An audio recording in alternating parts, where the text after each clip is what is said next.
Hello YouTube, this is Sinister Spud, and you're watching the second episode in my Minecraft Redstone tutorial series. Today, I'll be showing you 3 simple logic gates, how they work, and how to make them. So before we start, let's just turn the time to day. So the first gate I'll be showing you is the NOT gate. It's also called the inverter pretty commonly. So the way it works is it takes the redstone's current, right now the current is on, and changes it. So it changes on to off. Now if it's off, it turns on. Another thing it does is you really can't see it, but it has a slight delay. And this used to be important, but ever since I added redstone repeaters, it's kind of useless now. But anyways, it's still a really important tool because it changes the current. So I'll show you how to make one real quick. You just place a block, add an input. Oops, that's actually technically that is no. Okay, wire it into the block, and you don't have to put this redstone on top. I just do it because it looks nicer in my opinion. Then you add an output, and you put a torch on the side. And as you can see, the current is off, yet the output is on. So we have ourselves a working NOT gate. And this is pretty much the basis behind almost all redstone's, or a lot of redstone's functions, like how it works. Okay, and then this is the OR gate. How it works is it takes 3 inputs and wires them into a single output. So this means is that if one input is on, the output is on. If all the inputs are off, the output is off. But after you have one input on, it doesn't matter what combination you have of inputs on, it's going to stay on. This is useful for like if you want to be able to turn your machine on from multiple spots, or yeah, that's about it.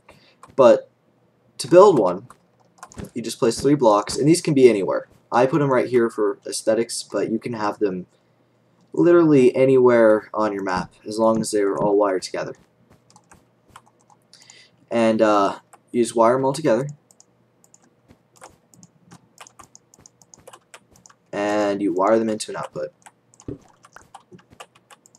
Iron doors are my favorite, so we'll just be using those. And just like that, you have yourself a working OR gate. Another thing I forgot to mention in my first video, which I probably should have, is redstone only has a certain amount of current. And here we go. So as you can see, I need to go bigger than that.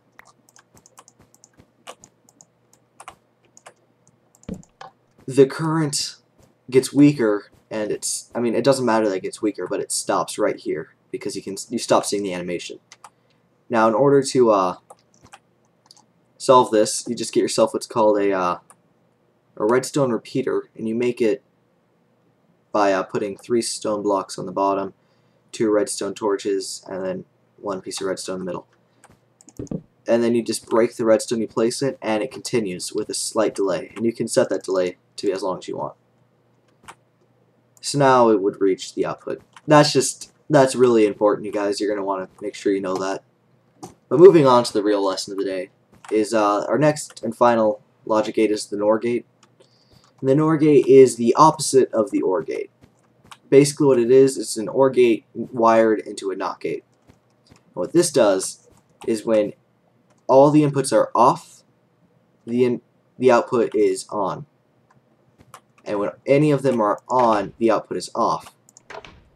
So one use for this would be to like hide your levers around your base and make a secret door, and the people would have to go and search your base to find the levers to open the door, and make sure they're all off in order to open the door. Kind of like a security system, keep creepers out of your armory or something.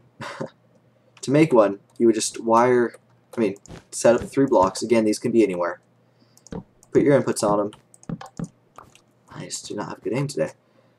Wire them all together again, just like a NOT gate, or an OR gate. Sorry, not a NOT gate. Then you add the NOT gate, and then you wire it into the output, which again will be an iron door. And when one is on, it's off. When they're all off, it's on. I know that this series might have been a bit more difficult than the first one I showed. Oh my god, there's a creeper. Anyways, this series might have been a little bit more difficult than the first one, but it's a lot more important if you're going to want to get into actually building stuff. So I suggest you memorize these gates I showed you, because I'll be using this terminology a lot in my future videos, and it's just going to help a lot if you just already know it.